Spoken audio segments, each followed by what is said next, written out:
Nemo was a little clownfish who lived a quiet life with his dad, Marlin, on the Great Barrier Reef. Nemo longed for adventure, but Marlin worried about the dangers of the ocean. He barely let Nemo out of his sight. Nemo. Marlin. Mr. Ray.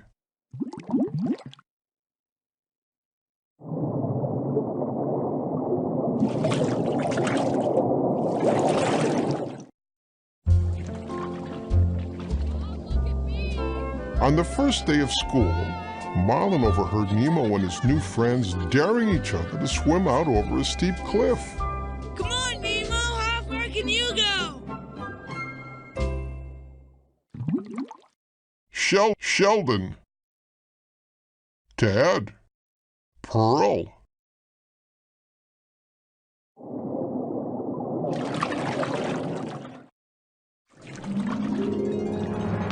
Marlin panicked. Nemo! You know you can't swim well. I can swim fine, Dad, okay? Nemo darted up toward a boat on the surface.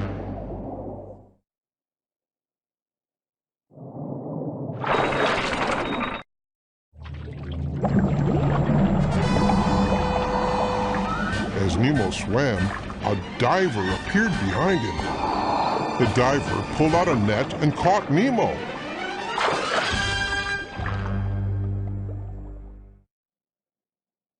Nemo.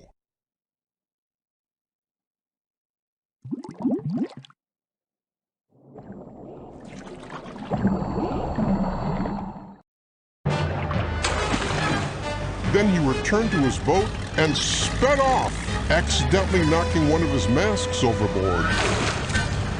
Marlin chased after the boat, but it was too fast. Has anybody seen a boat? Please!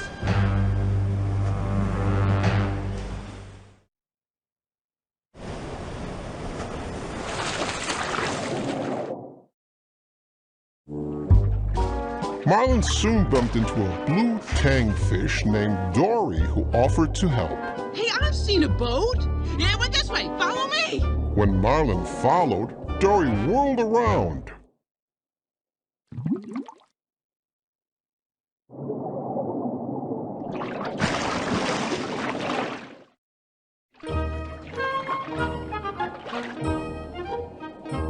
Stop following me, okay?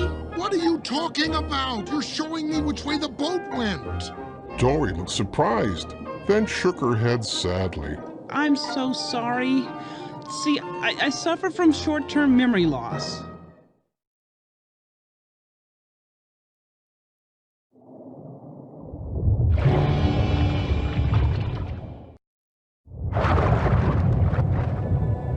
Figuring Dory couldn't help him, Marlin turned to leave and found himself face to face with a shark. Bruce.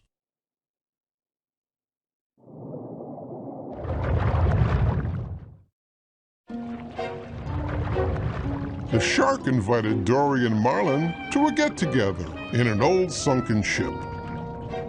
Inside the ship were two other sharks, and together they pledged, Fish are friends, not food. As they spoke, Marlin looked up and saw the diver's mask. Dory noticed some writing on the strap. It might be a clue to help them find Nemo. Anchor.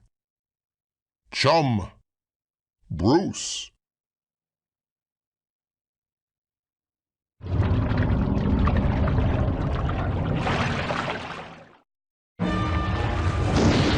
Marlin and Dory quickly left the party, carrying the mask.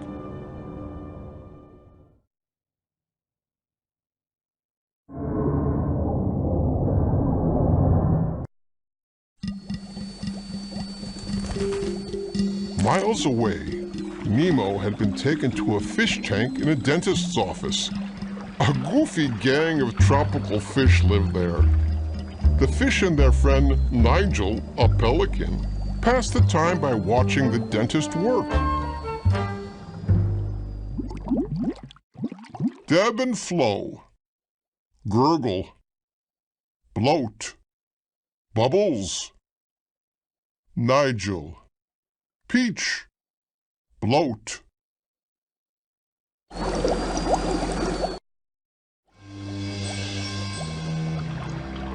That night, Nemo learned that he would be given to Darla, the dentist's niece.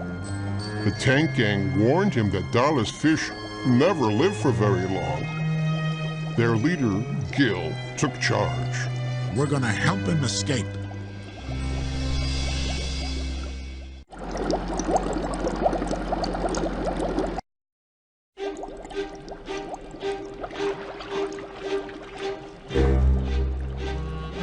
Gil explained that if someone could jam the water filter, the dentist would take the fish out of the tank to clean it. When he put the fish in plastic bags, they could escape by rolling out the window and into the harbor. But who would be brave enough to break the dangerous filter? Bloat, Gil, Bubbles.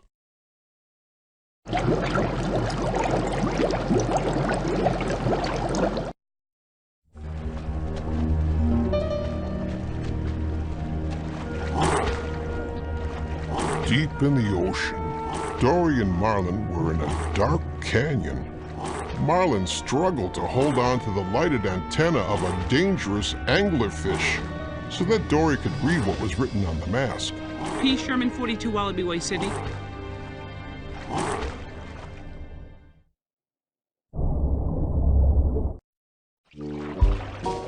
Marlin and Dory headed for Sydney.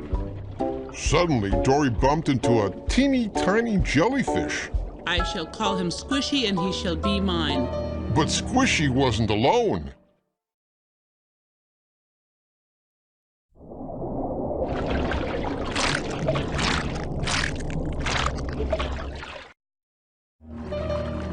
Soon they were surrounded by an entire forest of deadly jellyfish.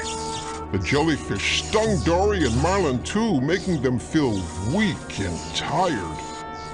As the ocean faded around him, the last thing Marlin saw was the shadow of a giant sea turtle.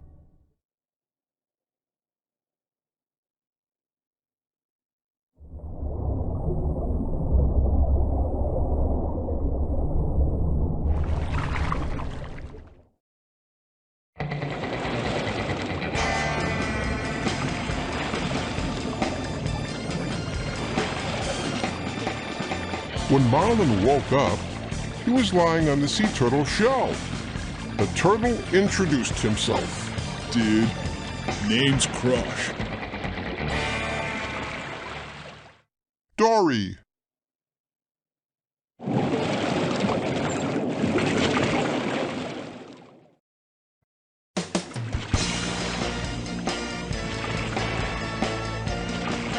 Marlin told Crush and his son Squirt the story of the search for Nemo. Squirt told the story to a lobster, the lobster told a dolphin, and soon the news spread all the way to Sydney, where Nigel the pelican heard it.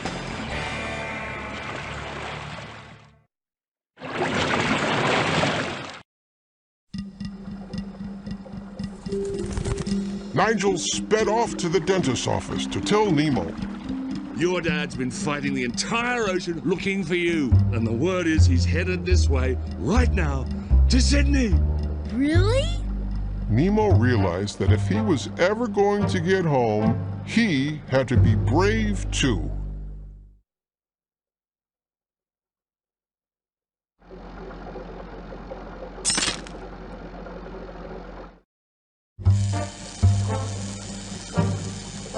He took a deep breath and carefully jammed a pebble into the tank's filter, stopping its swirling blades. Soon the tank would be so dirty, the dentist would have to clean it.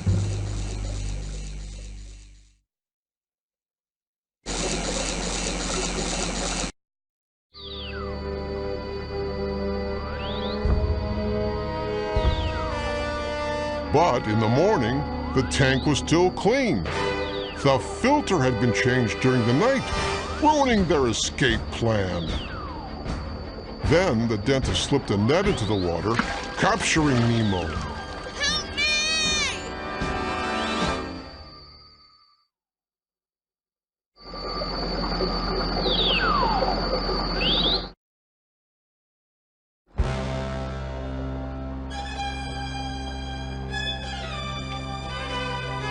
The dentist started to hand Darla the bag, but then he saw Nemo inside, belly up. Nemo winked at his friends. He was only pretending to be dead. The gang cheered. He's gonna get flushed down the toilet. He's gonna get out of here.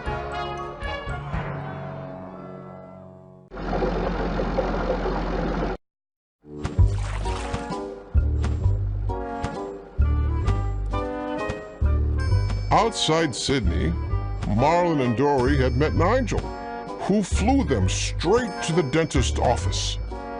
The pelican soared inside with the 2 fish in his beak. Marlin saw Nemo floating upside down in the bag. Nemo! Marlin thought his son was dead.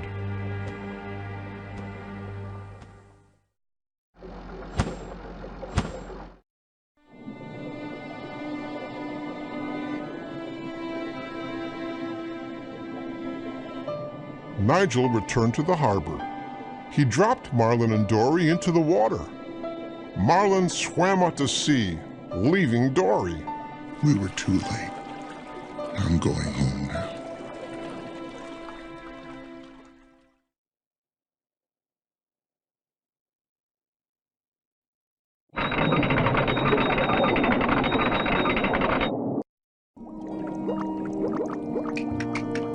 After Marlin left, Nemo swam out of a nearby pipe. He had been flushed. Nemo spotted Dory swimming in circles. Are you all right? I'm Nemo. Ah! You're Nemo! Dory hugged him happily.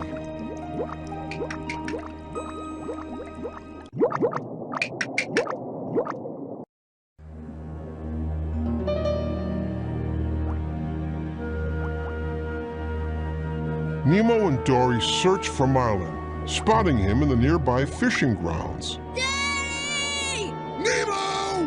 I'm coming, Nemo!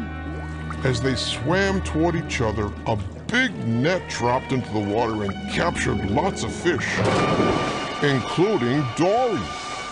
But Nemo knew exactly what to do. Tell all the fish to swim down!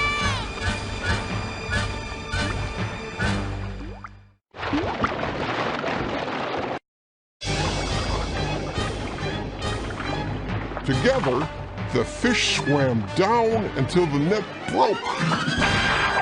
Everyone was free.